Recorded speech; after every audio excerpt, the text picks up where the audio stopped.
যোৱা কালিতকৈ আজি আৰু চাক বেছি পানী বাঢ়িছে একদম নদীৰ দৰে মানে বয়ে গৈছে দেখিছেনে কিমান ফুট নদীৰ মাথাৰ পৰা একেবাৰে ঘৰলৈকে গোটেই পানী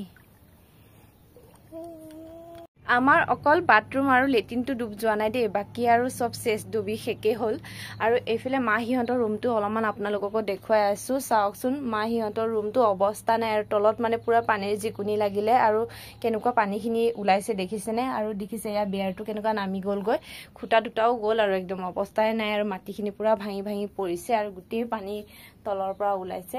ইয়াৰ পৰা বস্তু বিহানীবোৰ যোৱা কালিয়ে গোটেই লৈ গলো অকল শুৱা বিছনাটো থাকিলে আৰু মানে ইটো ৰুমত আৰু থাকিবলৈ বহুত বেছি ভয় মানে কোন সময়ত বাগৰি পৰিব একদম একো ঠিকনা নাই দেখিছেনে এয়া অৱস্থা হৈছে আমাৰ গতিকে চিন্তাই লাগে মানে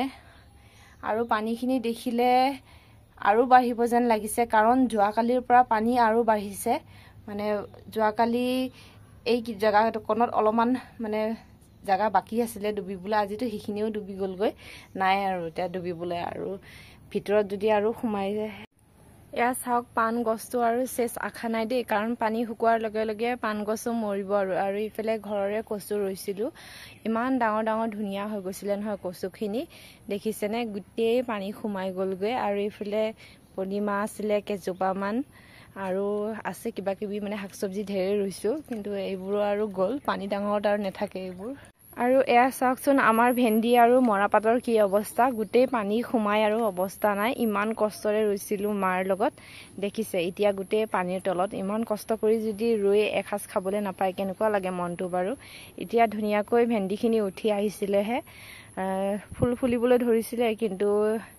এনে অৱস্থাতে গোটেই পানী সোমাই গ'ল আৰু কিন্তু আশা নাই আৰু এইখিনি আৰু পানী যেতিয়া শুকোৱাৰ পিছত গোটেই মৰি যাবগৈ পানী ডাঙৰ হোৱাৰ পৰা ৰাস্তালৈ ওলাই আহাই নাই আজি কিন্তু ওলাই আহিছো দেই এইফালে আমাৰ ককাক দেখিলো একদম টমটমত উঠি ৰাস্তাত মানে কি ধুনীয়াকৈ বহি আছে আৰু দেখিছে আমাৰ গাঙৰ দৃশ্য পানী ডাঙৰৰ কেনেকুৱা হৈছে গোটেই চাৰিওপানে পানী সন্ধিয়া নোহোৱাৰ আগতে কামকেইটা কৰি লৈছো আৰু আমাৰ মাইনাজনীক মায়ে লৈ গৈছে মানে অলপমান ফুৰাবলৈ ৰাস্তালৈ সেইকাৰণে সোনকালে মানে কামখিনি কৰি লৈছো আৰু মাইনাজনী থাকিলে মানে কাম একদম কৰিব নোৱাৰি কাৰণ তাক লৈ থাকিব লগা হয় আৰু গাঁৱত আহিলে মোৰ এটাই ভাল লাগে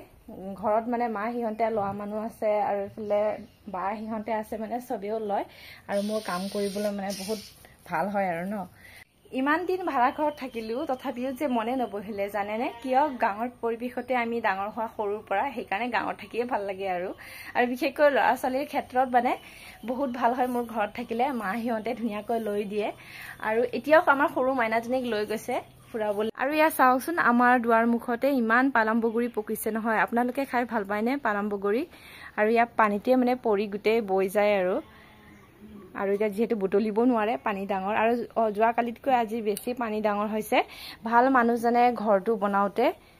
বাৰাণ্ডাকণত আৰু ভিতৰত পকি কৰি দিছে নহলে এই পানী ডাঙৰ কি যে অৱস্থা হলে হয় ঘৰটো আৰু এইফালে ঘৰৰ কামখিনি শেষ কৰি মা হিহঁতৰ ঘৰত যাবলৈ ওলালো দেই এয়া দেখিছে নহয় এয়াঠু পানী খোজকাঢ়ি খোজকাঢ়ি গৈ আছো ইমান কষ্ট হয় নহয় অহা যোৱা কৰা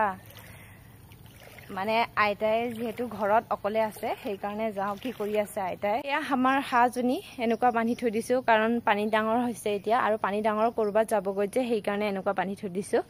আৰু এইফালে চাওকচোন আইতাৰ ৰুমত কি অৱস্থা গোটেই পানী হৈ গ'ল ঘৰ ভিতৰত আৰু এনেকুৱাই মানে শুই আছে আৰু আইতাই উপায় নাই ক'তনো যাম কাৰ ঘৰত যাম গতিকে থাকিব লাগিবই আছো আৰু এনেকুৱাই সেয়া কিমান পানী ডাঙৰ হৈ গ'ল চাওক আৰু ইফালে ৰুমত মানে লাহেকৈ আৰু সোমাবলৈ লৈছে পানী অৱস্থা নোহোৱা হৈ গ'ল গতিকে বস্তু বিহানীবোৰো মানে চব অতৰাব লগা হৈ গৈছে আৰু আমাৰ আইতাজনী চাওক কি ধুনীয়াকৈ শুই আছে তলত পানী এইফালে ওপৰত আইতা পুৰা টোপনি মাৰি আছে আৰু এইফালে চাওক বাহিৰা ঘৰৰ বাৰাণ্ডাটো চাওক কি অৱস্থা হৈ গ'ল